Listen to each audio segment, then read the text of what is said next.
Hello everyone, it's 9:47 as LinkedIn loves playing tricks on me.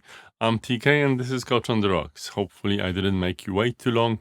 I guess, LinkedIn always likes to wake me up with, never knowing if myself pushing the button will actually result in me going live or not. It seems to be random, but hopefully they'll manage, and thankfully it usually works the second time around. Revamping everything. So I want to talk about LinkedIn technical details because there probably would be another stream for that. I'm sure there is. But I want to talk about something else, which is interdisciplinary learning and learning across disciplines. So there's a great article by Stefy. Her profile is linked into the stream, and she has published an article about her learning format based on the Interdisciplinary Manifesto by MIT. And the way that they've thought about that, the way they've done the research, and she has created her format, is because if you actually get people from different disciplines and put them in the same room or a virtual room and let them be creative, amazing things can happen. Now, this has a huge impact on learning and development, on learning altogether. And we definitely, when we're running our learning programs or leadership development programs, we highly recommend going cross disciplines because it just enables so much. But interestingly, this actually can be really beneficial if you apply it just for regular work. Why the hell are we siloing people so much? There's a thing called Conway's Law, which states that any system that's created in an organization or any product tightly resembles the lines of communication in an organization.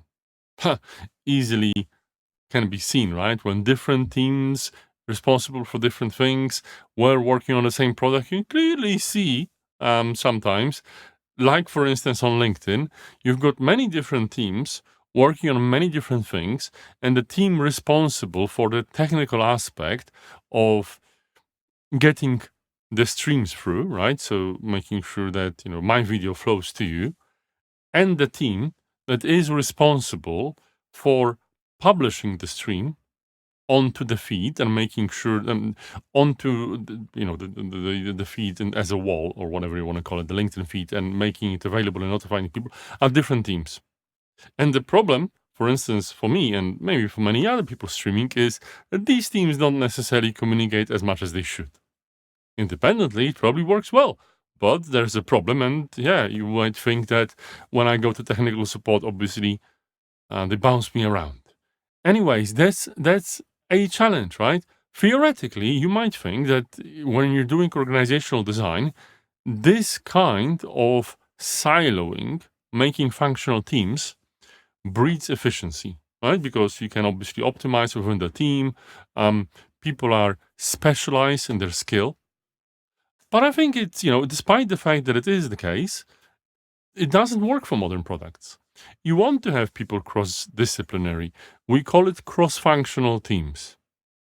So whether you're doing learning or regular work, it's just so amazing to see what happens when you put people with different specialities in the same room. I highly encourage you to read the MIT's Interdisciplinary Manifesto. Check out the wonderful article that I've from Steph that I've linked into this stream, and think about how your organization is designed. If you work in HR, why? Why, I want to say, let's get rid of HR teams. No. Obviously, you wonderful viewers of mine are needed. But this is why you have HR business partners, to be with the business. In fact, one would say that the partnership should be deeper. And, everyone should be a business partner. And every business person should be also a people person. But it's not easy to achieve. Well, nothing worthwhile is easy to achieve. But what I think is necessary is also acknowledging the difficulty of change sometimes. But I guess this is another episode of Coach on the Rocks, which, as always, every weekday at 9:45 or a couple of minutes later if LinkedIn is being as LinkedIn-y as it sometimes is. I hope to see you back on Monday. And until then, have an amazing weekend, and I'll see you soon. Bye bye.